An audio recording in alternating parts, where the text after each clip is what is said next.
آج کی خاص خبر، مکہ میں غار حرا کے اطراف کوڑا کرکٹ۔ سعودی عرب کے مکہ مکرمہ میں پیغمبر اسلام حضرت محمد صلی اللہ علیہ وسلم پر نزول وحی سے وابستہ غار حرا آج کل اپنے اطراف کوڑا کرکٹ پڑے رہنے کی وجہ سے سرخیوں میں ہے۔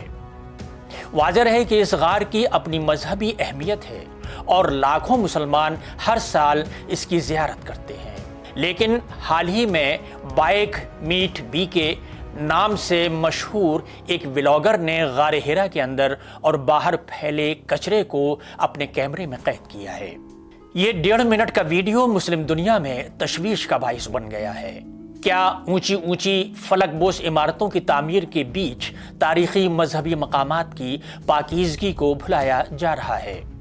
ولاگر کے ذریعے ریکارڈ کی گئی ویڈیو میں واضح طور پر پلاسٹک کی پانی کی بوتلیں، جوس کے خالی پیک، کھانے کے ریپرز اور پولیتھین کے تھیلے غار حرا کے ارد گرد بے ترتیبی سے بکھرے ہوئے دکھائی دے رہے ہیں۔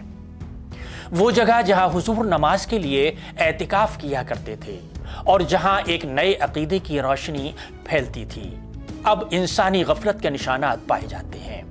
یہ منظر اور بھی زیادہ تکلیف دہ اس وقت ہو جاتا ہے جب اسلام میں صفائی کو ایمان کا نصف حصہ بتایا جاتا ہے۔ حضور نے واضح طور پر حکم دیا کہ اللہ پاکیزگی کو پسند کرتا ہے، اس لیے اپنے صحن صاف رکھو۔ اس کے باوجود صفائی کا یہی پیغام غار کے باہر کچرے کی شکل میں دکھائی دیتا ہے۔ بہرحال اس ویڈیو پر سوشل میڈیا پر گرما گرم بحث چھڑ گئی ہے۔ بہت سے لوگوں کا خیال ہے کہ اس طرح کے مقدس مقامات پر آنے والوں کے لیے سخت رہنما اصول لاگو ہونے چاہیے اور سعودی حکومت کو اس طرف فوری طور پر توجہ دینی چاہیے تاکہ غار حرا کے تقدس کو پامال ہونے سے بچایا جا سکے۔